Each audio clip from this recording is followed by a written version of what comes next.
Right now, Google is spending billions, I mean literally billions of dollars a year, laying these massive proprietary fiber optic cables across the ocean floor. Yeah, it's a staggering amount of physical infrastructure. And they aren't doing this to, improve your search results or make YouTube load faster. They're doing it to wage this silent, invisible infrastructure war against Amazon.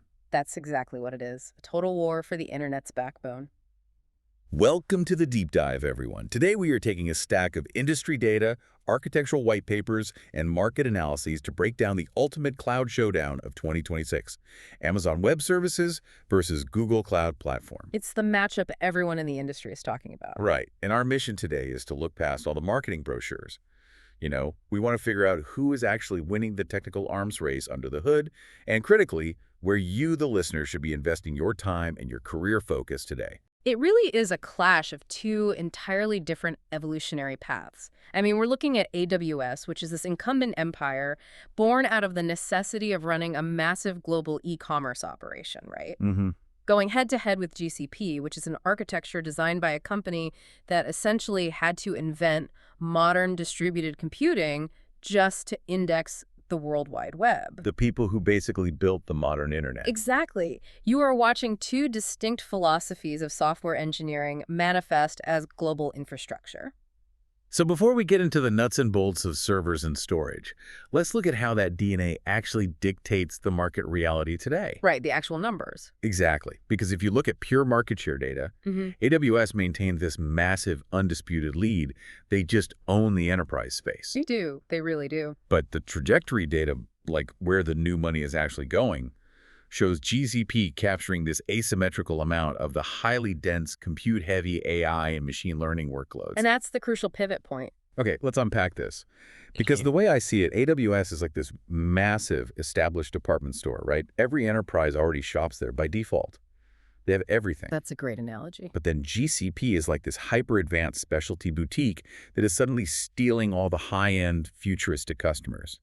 It's not just about who has more data centers. What's fascinating here is that market share isn't just about total numbers anymore. It's about the trajectory of who is capturing the workloads of the future versus who is just maintaining the legacy systems of the past. And that stems directly from their origin stories, right? Like network architecture. Exactly. That origin story is visible the second you configure a network environment. Think about AWS. Amazon built their infrastructure region by region to serve local retail transactions. Just isolated buckets, basically. Pretty much. Consequently, an AWS Virtual Private Cloud, a VPC, is inherently tied to a specific geographic region. If you need to connect a VPC in Tokyo to one in New York, you are building complex peering connections. Ugh, managing transit gateways and all those routing tables, it's a headache. It's a lot of overhead. But Google, however, had a fundamentally different problem from day one. They had to synchronize global search indexes constantly. So a GCP VPC is global by default. Wait, global by default? Yeah. You can have subnets in Tokyo and New York sitting on the exact same private global network without setting up any complex routing. So AWS built a series of highly capable fortified regional castles, whereas Google built a massive interconnected global highway system first. Yes. And then simply placed their data centers along the route. That explains why Google is laying their own submarine cables. They literally own the physical transit layer. Right. They are bypassing the public internet entirely for region-to-region traffic. And that physical ownership of the transit layer significantly reduces latency for globally distributed applications. Which is huge. It is. It's a prime example of how Google's internal requirements for global search dictated a cloud architecture that now uniquely benefits massive, decentralized enterprise applications. Which naturally brings us to the core building blocks. Because for anyone listening who builds cloud architecture, you already know the heavy hitters. The foundational stuff. Right. You've got S3 versus cloud storage for objects, EC2 versus compute engine for virtual machines, Lambda versus cloud functions for serverless. The equivalence, yeah. So if we look strictly at the mechanics of these foundational services in 2026, the feature sets look practically identical on a spreadsheet. So my question is choosing between them just like picking between Coke and Pepsi, or is there a fundamental architectural difference you actually need to care about? At the raw compute level, the performance gap has closed significantly, but the operational philosophies still drastically alter your day-to-day engineering. Take virtual machines, for instance. Okay, let's look at VMs. If AWS needs to perform routine hardware maintenance on the physical server hosting your EC2 instance, you generally receive an alert that your instance needs to be stopped and started. Basically, a forced reboot on a new piece of hardware. Exactly. But GCP approaches this differently through a feature called live migration. Because of how their underlying cluster management works, GCP can transparently move your running virtual machine from one physical host to another Without dropping connection. without dropping a single connection or Sure. requiring a reboot. Oh, wow. That is a massive mechanical difference for an engineer.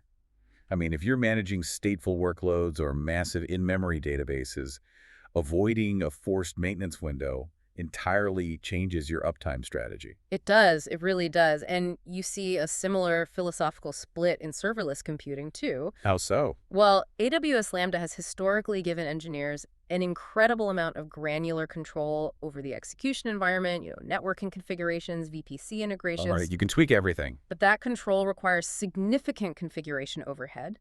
GCP's cloud functions, which are heavily influenced by Google's internal Borg system, abstract away much of that networking complexity. So it's easier to set up, but you lose some of the dials and knobs. Precisely.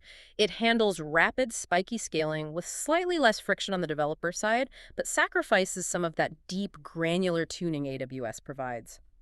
For a learner, grasping the underlying concept of serverless is what matters most. Because AWS gives you the primitives and asks you to build the engine, while GCP just gives you a pre-tuned engine and limits how much you can tinker with it. That's a perfect way to put it. But that raises a critical point about knowledge transfer for our listeners. Like, if you spend 5 years mastering the intricacies of AWS, specifically their identity and access management, or IAM, how much of that mental model survives a migration to GCP? IAM, the notorious learning curve. Right. AWS IAM is famously complex. You're writing these highly specific JSON policies detailing exact action-level permissions for every single micro-resource. Well, your understanding of the physics of the cloud concepts like least privilege, decoupling, stateless design, all of that transfers perfectly. Okay, so the theory holds up. Yes, but your muscle memory is going to require a hard reset. GCP's IAM is traditionally more role-centric and hierarchical at the project and folder level. So you aren't attaching complex JSON policies directly to individual resources as much? Exactly. The operational syntax is completely different. Moving from AWS to GCP isn't like switching from a Mac to a PC. It's more like switching from flying a Boeing to flying an Airbus. So the principles of aerodynamics are the same, but the cockpit philosophy is entirely distinct. You nailed it. Well, here's where it gets really interesting. If the foundational compute and storage layer is largely commoditized, the real battlefield is in managed services. And our sources highlight 3 massive pillars where GCP genuinely takes the crown. Kubernetes, BigQuery, and Vertex AI. Exactly. Let's tackle Kubernetes first, because the home field advantage here is just unparalleled. I mean, Google literally invented Kubernetes internally to manage their own global container infrastructure before open sourcing it. Right, the Borg legacy. But AWS has Elastic Kubernetes Service, EKS, which is massively popular. So does GCP's version, Google Kubernetes Engine, actually operate differently under the hood. It operates significantly better when it comes to control plane management and cluster scaling. Think of Kubernetes as the automated port crane system that standardizes how every container is loaded and orchestrated across a fleet of servers. Yeah. On AWS, EKS gives you a functional control plane, but historically, engineers still had to manage the underlying EC2 worker nodes themselves. Handling auto-scaling groups, configuring networking add-ons manually. Exactly. It's a lot of manual labor. GKE natively handles control plane upgrades, node provisioning, and pod autoscaling with a level of frictionless automation that AWS still struggles to match. Just because it's literally native to Google's DNA. Right. Because of that, GKE clusters spin up faster, upgrade smoother, and integrate seamlessly with Google's global load balancers. Okay, let's shift to data warehousing, because BigQuery is consistently cited in our sources as a major defector tool. Oh, absolutely. Meaning, massive enterprises will keep their core application infrastructure securely on AWS, but they specifically pipe their raw data over to GCP just to utilize BigQuery. What is happening at the architectural level there? It comes down to a profoundly decoupled architecture. Traditional data warehouses, tightly coupled storage and compute. Right. So if you wanted to query a petabyte of data faster, you had to provision these massive, expensive hardware clusters. And those clusters often just sat idle when you weren't running queries.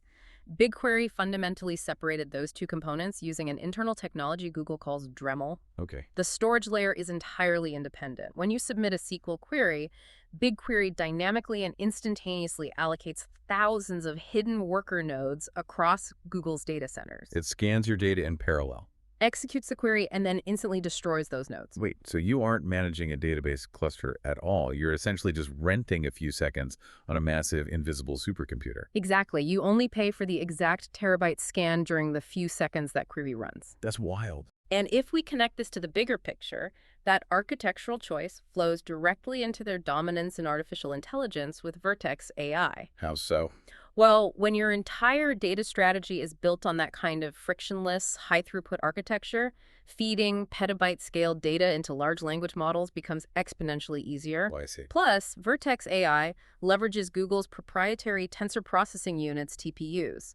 These are custom-designed silicon chips optimized specifically for the matrix multiplication required in machine learning. So it's offering training speeds that standard GPUs often just can't match. Precisely. Google's historical legacy with data and search directly translates into superiority in AI workloads.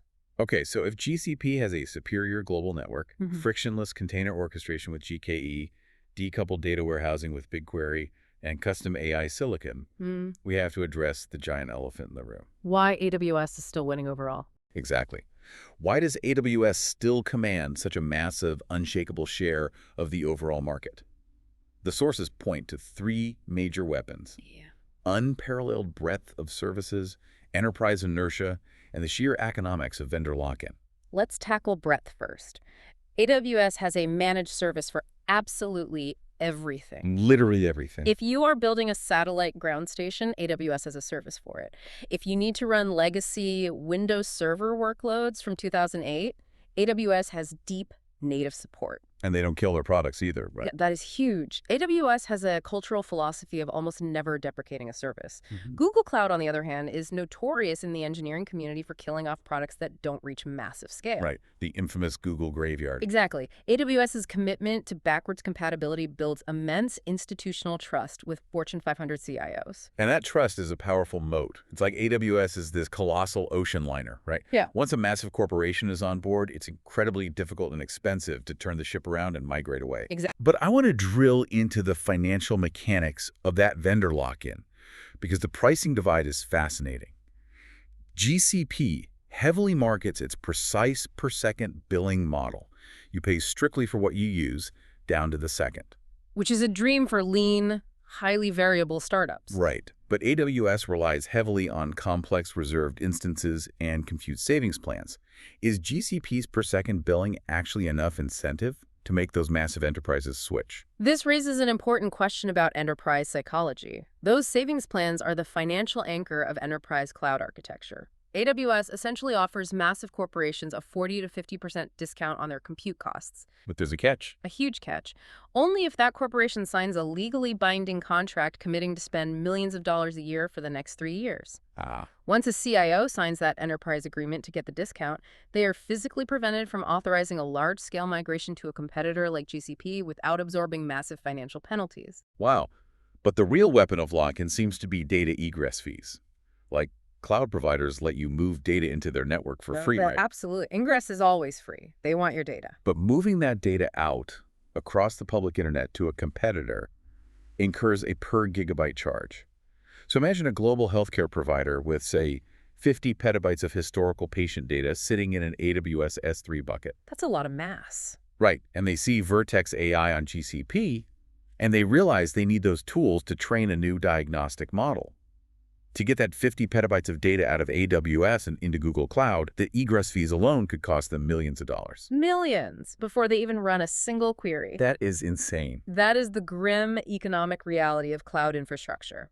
Data has mass, and moving it is financially prohibitive.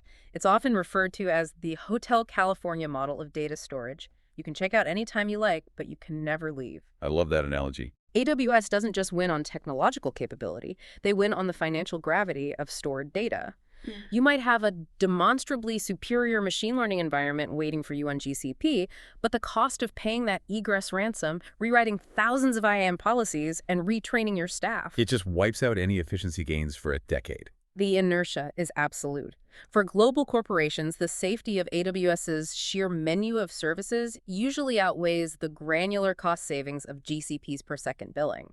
Which brings us to the most practical application for you, the listener, right now. What to actually study? Exactly. So what does this all mean?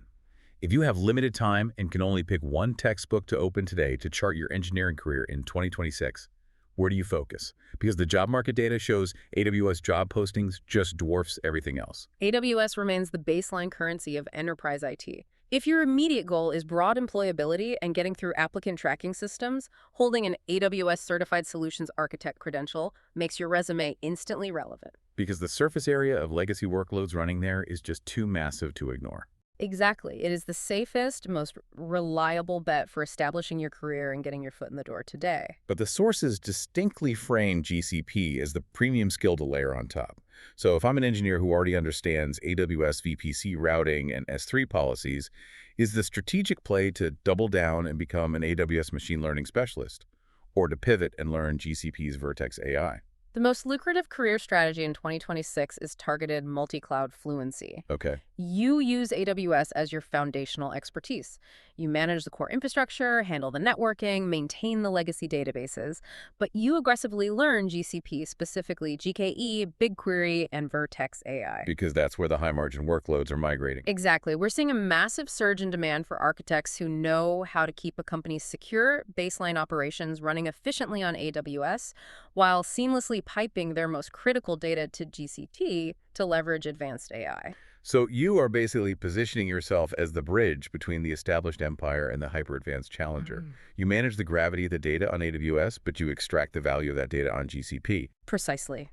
Understanding the mechanical tension between a globally routed GCP network and a regionally isolated AWS VPC, or the difference between GKE and EKS, that is what elevates you from a technician to a true systems architect. You stop fighting the platforms and start utilizing their distinct DNA to your advantage. Exactly. So to pull all of this together, AWS remains the sprawling, unshakable giant. They are maintaining their massive market lead through an unmatched breadth of services, a deeply ingrained culture of backwards compatibility, and the sheer inescapable financial gravity of data egress fees. They are the undeniable default for core enterprise infrastructure. And then you have GCP. Right. GCP is the fierce challenger winning the high-performance battles. They're leveraging their global search DNA to dominate networking, decouple data analytics with BigQuery, and the undeniable future of computing with Vertex AI. And navigating the space between them requires understanding not just the underlying code, but the economic and philosophical forces driving those architectures forward. Absolutely. And that leaves us with one final thought to mull over as we close out this deep dive. Let's hear it. We've established that the most compute-heavy, AI-driven workloads, the literal building blocks of the next decade of technology, are increasingly finding a native home on GCP. But if data gravity, complex savings plans, and massive egress fees are the primary forces keeping massive enterprises anchored to AWS today, what happens when the pure business value of the AI insights generated on GCP finally outweighs the cost of the ransom it takes to move that data? That is the million-dollar question. Right. Will the established AWS empire eventually be forced to tear down its walls and lower its egress fees to compete on pure technological merit? Or will it just find a new, more sophisticated way to lock the gates? It is something to think about as you architect your next system. Thanks for joining us on this deep dive.